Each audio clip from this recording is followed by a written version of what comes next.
Just firstly, before I go into what I was going to say, I'd just like to mention to Lisa that at last week's annual town council meeting, and the meeting afterwards, actually the main meeting. Annette, I'm told that people can't hear you online. Could you just move slightly closer and speak slightly louder, please? Am I allowed to point it upwards? Yes. Yes. Are you happy for me to do that? Yes. Is that all right? Yeah. I'll start again. Good evening, everybody. Yes, I just want to mention to Lisa, at last week's council meeting, there was a lady, I won't say her name tonight because she might not want me to, but she actually came along raising exactly the same points. And I think the two of you could work quite well together, actually. And she's made lots of contacts, and she did ask the town council for help. I'm surprised that the district council actually did mention that to you. So, I mean, I'm happy to give you her name outside once I've asked her permission to do so. But she spoke as eloquently as you and on behalf of people, and I think the two of you could hopefully achieve getting those buses back, which there's power in the people, even if there's not power in the local government. And also, with regard to PACT, it was actually folded because we lost Chairman Nick Goff because he actually went on and became a PCSO as far as I can remember. Although I was at the stage where I attended, as did a lot of councillors, from the last administration and the current one, and I found that the meetings weren't very positive because there were so few residents there, and in a town of 30,000 plus, I'm sure that will be confirmed in the census this year, so few people turned up, but they went on social media to complain about the police, complain about crime and everything else. So the meetings became really quite stagnant. So I think that was the reason they folded. I'm not sure there is a place for those meetings to start again unless the residents of Portishead attended them, and I think that's really important. So what I wanted to say tonight, before I go on to that, I want to mention this meeting. This is the Portishead residents' annual meeting. We used to call it our people's meeting because it was so important to us. And the reason why a lot of us feel that I won't say all of us, a lot of us feel that it should be an independent chair is because we won't have the worries that we may have had in past meetings with regard to any personal agendas from people or political agendas. And it makes sense. I mean, the meeting's been chaired well. We've had previous meetings chaired well by an independent person. We had another meeting that was chaired by, in fact, the gentleman who was the chair of PACT. And it does seem to make a nicer meeting. And with regard to legislation, I will just remind everyone that standing orders doesn't say you can't have an independent chair. And in fact, it was this controlling council who arranged a special meeting in, I think it's November, I'm not sure the actual date, and they actually asked the people to come along. We had votes on subjects that we felt was important to us, one of which was this meeting. And we renamed the meeting the Portishead Residents' Annual Meeting so that people didn't get confused with the annual Town Council meeting. And although legislation does give guidance as to the chair, if the residents don't want to chair it, the chair of the Town Council normally does. But as people in this town, we voted for an independent person. So that is the criteria, Councillor Sterndale, that I was referring to when I mentioned, actually nominating Paul Maltby. We don't want people chairing the meeting who may be biased or may be accused of having any political agendas, anything along those lines, because we want a nice, pleasant meeting. And I must say, some of the meetings in the past have not been pleasant, and they've also been poorly attended. And speaking of attendance, I'm sorry, I don't think the publicity in this meeting, for this meeting, has been good enough. Now, yes, we've been in a pandemic, we all know that, and I think Lisa's right, was it Lisa or Bob, who said that a lot of people may be scared to come to meetings, and I think that might be true, that they may still be scared, but there's also a lot of people in Portishead who know nothing about these meetings. And although we had posters on our seats last week, and I was told by Councillor Bull that they went on notice boards, they only went on, I believe, town council notice boards. And through our high street, we've got lots of public notice boards. And in the past, I've ridden round on my bike and put the posters up for this meeting. And we've tried our hardest to try and get this meeting open to so many people. There is possibilities to have it in a larger hall.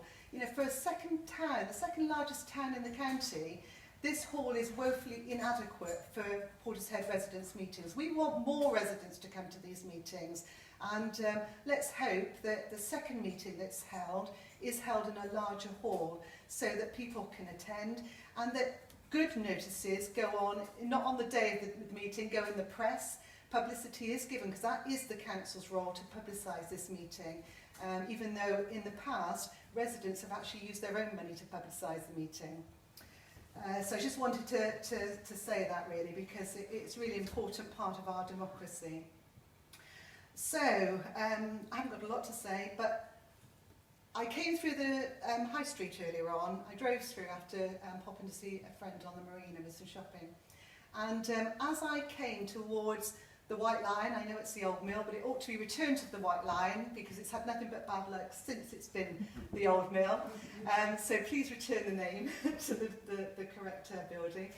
But what cheered me was all of the Portishead Christmas Lights Committee. I don't know whether Portishead Blue were helping you as well, because I think you've got other people helping you as well. Portishead and Blue do the flags, we just put them on. It was amazing to see, and it made me really emotional to see and drive through and see these fantastic coloured flags going up again along the high street. It signals the start of many events in Portishead, and hopefully we'll keep our fingers crossed that the pandemic eases and our restrictions are removed and all the events will go ahead. But it did make me quite emotional.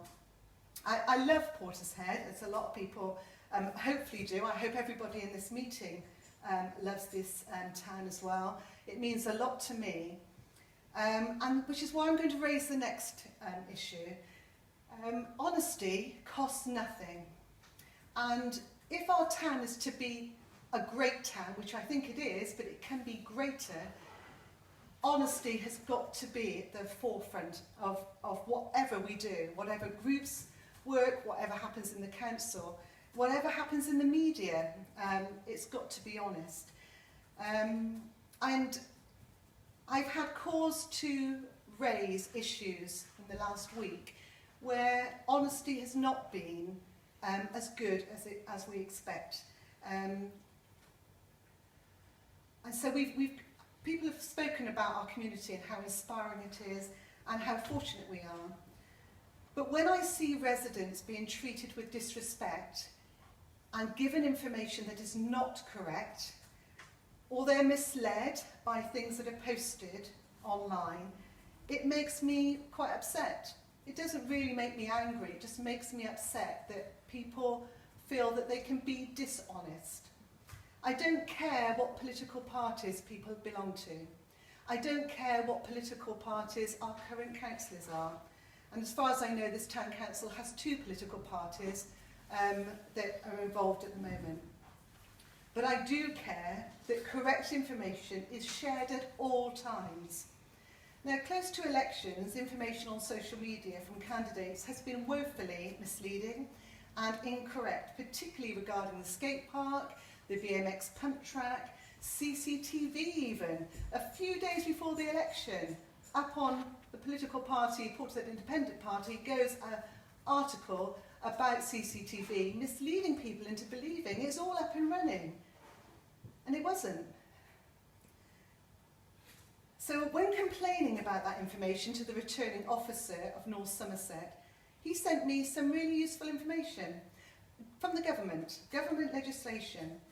And quite rightly, on that legislation, it said that publicity and broadcasting material is often controlled near to elections because of PERDA, which many people may have heard of. But amazingly, there is no legislation that states that political parties have to tell the truth. And I've seen it in the government legislation. It's unbelievable. I'm astounded that anybody would think it was correct to actually lie to the public when it comes to elections.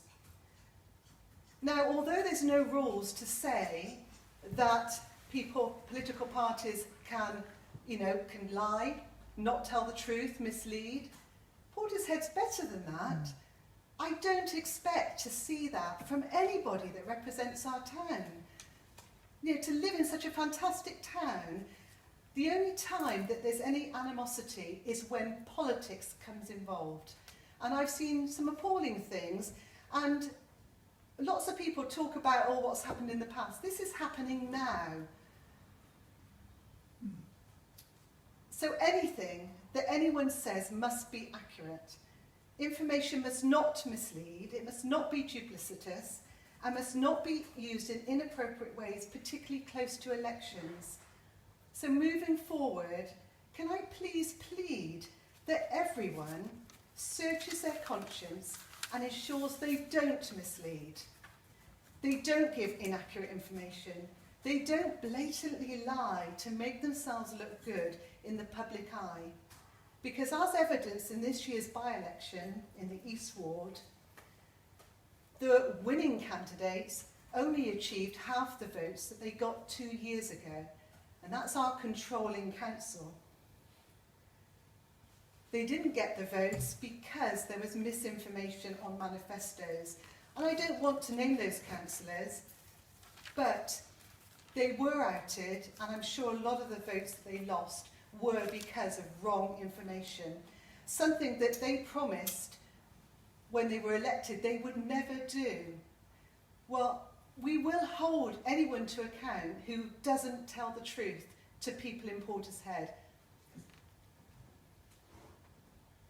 I mentioned at the last meeting regarding the lake grounds, and I do feel sad that 2 years into the new administration, down at the lake grounds Portishead, we are no further forward with progress. Now, although we're promised that there's money to be had now, well, we knew there was going to be money available anyway, even before the 2019 election. But how the lake grounds is in the state it is now. We're in May, and I know we've been through a pandemic. We all do. But to go down now and even see the cafe in such a mess, replacing the wooden planks, yes, it probably has to be done. It may not be able to be done before, but the lake grounds really does look a mess. And when I try to take a friend of mine in her wheelchair up from the open air pool to the top by Wood Hill Road, it's really hard to push it. If you go on the pavement, you get caught in all the ruts and the potholes that are actually on the pavement. And if you go on the road, the surface is so bad, the poor person in the wheelchair has a really hard time of it. What on earth is happening? You know, we're the second largest town in the county, and we don't seem to have the money spent on it. And we were told that things would change if we voted in the right council. And we even have a district councillor in the meeting tonight who didn't even know the CCT wasn't working. It's unbelievable. A quick phone call to North Somerset Council, and some of us found it out today. So it really is strange. And lastly, with regard to bins, we're supposed to have in North Somerset Council a council that cares for the environment. But from information we've been given, all the bins down the marina and East Ward, their rubbish is collected and sent to landfill. It's not distributed into recycling, it's sent to landfill. I find that incredible in this day and age, and I can remember standing in meetings a few years ago saying we need good recycling bins. I can't believe that other towns in the county can do it, but we can't. And it's not just town council, it's a district council thing as well. But our precept was increased this time. It was increased from 2019. And we pay a lot of money. We even pay for North Somerset Council's bins, believe it or not, which we shouldn't do. We're often paying twice for things. But how can we still be in a situation now where we haven't got good recyclable bins and that the things are actually sent to the right departments? To send it to landfill, I think, is incredible. And I won't even get started on rewilding, because to see Battery Point as it is at the moment, I'm quite saddened by it all. And I didn't really get a satisfactory outcome from North Somerset Council, the councillors. That's not rewilding. Rewilding is putting an environment back to the state it was. Rewilding is not planting trees where trees never existed in the past. And from seeing the ones that were uprooted once they were in and replaced somewhere else, and then seeing the ones that have fallen by the wayside because they were planted in inappropriate places, it makes me despair. So please think, and just because there's some government money going for trees, don't just grab it and then put trees wherever you think that you ought to put them. Just put some consideration into it. And that's all I've got to say. But please, Portishead, we're fantastic. Make sure that we all treat each other honestly. Honestly, costs nothing. But I'm pretty ashamed by some of the things I've read in the last few months, and also, the last year. Let's pull our socks up, everybody. Thank you. Thank you, Annette. A very powerful point, as always. I noticed that Kaz has got her hand up, but if I just come to anybody in the hall who would like to